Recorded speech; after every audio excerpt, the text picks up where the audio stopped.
Good morning and welcome to Beeferlink TV, your daily dose of industry information. We welcome back Igor Popovics and we're here today to talk about trade tariff changes. So first of all, Igor, thank you for joining us this morning. My pleasure. Can you give us a bit of an overview, please, into the current UK trade tariff developments? What's going on? Sure. So what's happening? Each year, beginning of the year, the trade tariff, the database is ongoing a regular cycle because it's being updated, usually at the beginning of the year, with things such as quotas. They renew annually. And this year is a bit different because we have other updates and they are related to the new trade agreements, the new schemes coming into force, just to mention the developing countries trading scheme and the CPTPP scheme as well. So that comes with the new rates for certain countries, new document codes, and that's been updated.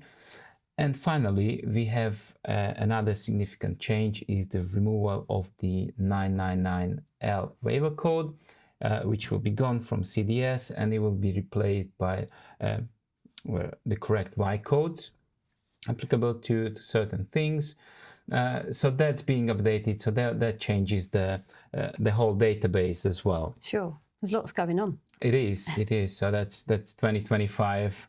Lots of changes. Again, a new kind of challenging years, beginning of a challenging year. Of course. So which government body is responsible for these changes? Yep, that's a good question because many of us, we are slightly confused because we see only the front cover of that service, and we see the online tariff tool on the Gov UK website where we can search the commodity codes and check the related kind of tariffs and related regulations, kind of requirements to importing those goods.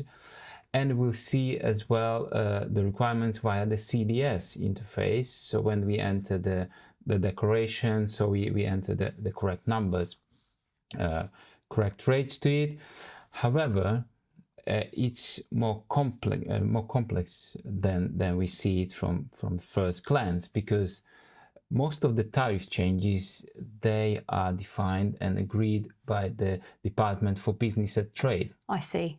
Okay, so they set the new rates, they set the new requirements, and then they send those changes, those figures to HMRC colleagues, and they adding them to the online trade tariff kind of interface and as well to the CDS as the system. Okay. Yeah.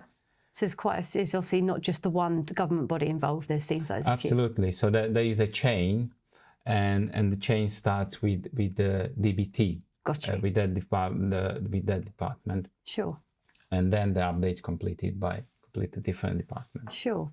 So what recommendations do you have for our members to be able to stay up to date with these updates? Yes, so there's a very useful page and kind of notification service run by the government department, and it's called the Trade Tariff News Bulletin. And I really recommend members to subscribe to it because you will be notified in advance ahead of any tariff changes.